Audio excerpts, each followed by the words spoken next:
Hi అందరికీ, ఎలా ఉన్నారు? ఈరోజు చాలా ఇంట్రెస్టింగ్ ఛాలెంజ్తో మేము ముందుకు వచ్చాను. ఓన్లీ 500 బడ్జెట్తో ఒక వారానికి సరిపడే గ్రోసరీ షాపింగ్ చేయగలమా లేదా అనేదే ఈ వీడియో. చాలామంది బడ్జెట్లో ఇంటిని ఎలా మేనేజ్ చేయాలో అని ఆలోచిస్తూ ఉంటారు. సో అలాంటి వారికి ఈ వీడియో చాలా యూజ్ అవుతుంది. మరి లేట్ లేకుండా వీడియోలోకి వెళ్దాం. ముందుగా నేను ఒక షాప్కి వచ్చాను. షాప్లోకి వెళ్ళే ముందు ఒక చిన్న రూల్ పెట్టుకున్నాను. అవసరం లేని వస్తువులు అస్సలు కొననని, ఇంటికి నిజంగా యూజ్ అయ్యే వస్తువులు తీసుకుంటానని. ఇలా చేస్తే డబ్బు కూడా సేవ్ అవుతుందని నా ఒపీనియన్. సరే, అట్ ఫస్ట్ 1 కిలో బియ్యం తీసుకున్నాను.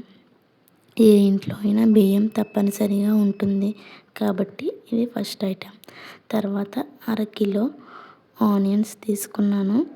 తర్వాత పప్పు లేకుండా భోజనం పూర్తి కాదు కదా.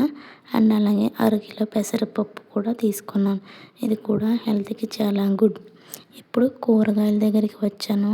ముందుగా 1 కిలో ఉల్లిపాయలు తీసుకున్నాను. తర్వాత 1/2 కిలో టొమాటోలు, 1 కిలో పొటాటోలు, 100 గ్రాముల గ్రీన్ చిల్లీస్, ఒక కొత్తిమీర కట్ట, కొంచెం కరివేపాకు కూడా తీసుకున్నాను. ఇవి ఉంటే రకరకాల కూరలు ఈజీగా చేసుకోవచ్చు. ఇప్పుడు మసాలా వస్తువుల దగ్గరికి వచ్చాను.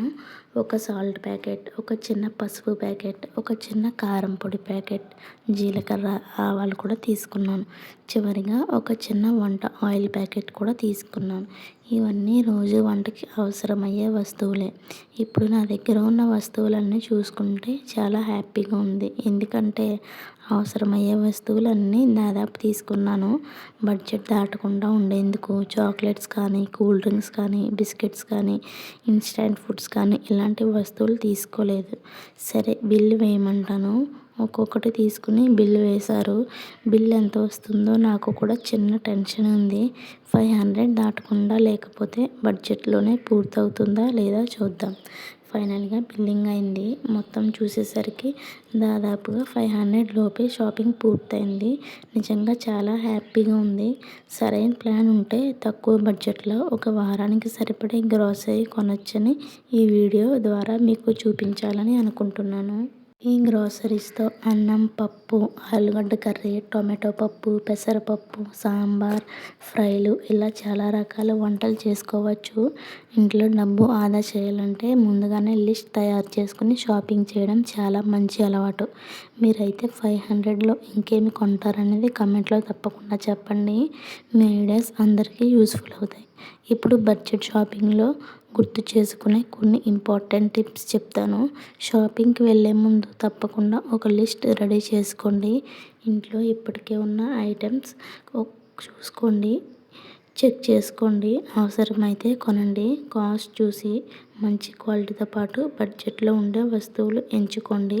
వీలైతే వీక్కి 1 టైం షాపింగ్ చేయండి. ఇలా చేస్తే అనవసర వస్తువులు ఖర్చు తగ్గుతాయి. బిల్ తీసుకుని ఒకసారి చెక్ చేయండి, అస్సలు మర్చిపోవద్దు. ఆకలిగా ఉన్నప్పుడు షాపింగ్కి వెళ్ళొద్దు. అవసరం లేని ఐటమ్స్ కొనేసే ఛాన్స్ ఎక్కువ ఉంటుంది. ఆఫర్స్ ఉన్నాయని అనవసర వస్తువులు కూడా కొనకూడదు. కొనే ముందు ఎక్స్పైరీ డేట్ చూడకుండా ఏ ప్యాకెట్ కూడా కొనకూడదు. ఈ ట్రిక్స్ ఫాలో అయితే తక్కువలో బడ్జెట్లో కూడా మంచి గ్రోసరీ షాపింగ్ చేయొచ్చు. అలానే ఎవ్రీ మంత్ కొంత డబ్బు కూడా సేవ్ చేసుకోవచ్చు. ఇంకా ఈ వీడియోలో నేను చెప్పిన టాపిక్ అన్నీ ఒకసారి మళ్ళీ రివైజ్ చేసుకోండి. మంచి టాపిక్స్ చెప్పాను. అలాగే ఈ వీడియోలో మీకు ఏ పార్ట్ నచ్చిందనేది కూడా నాకు కమెంట్ చేయండి. ఓకే ఫ్రెండ్స్, మీకు ఈ వీడియో నచ్చితే ఒక లైక్ చేయండి. మీ లైక్ నాకు చాలా సపోర్ట్ని ఇస్తుంది. సబ్స్క్రైబ్ చేసుకోండి నా ఛానల్ని. ఇలాంటి ఇంకా బడ్జెట్ షాపింగ్ వీడియోలు కూడా చేస్తాను. మనం ఈ టాపిక్స్ అన్నీ రివైజ్ చేసుకుంటే మనం ఎంతో కొంచెం డబ్బుల్ని సేవ్ చేసుకోవచ్చు.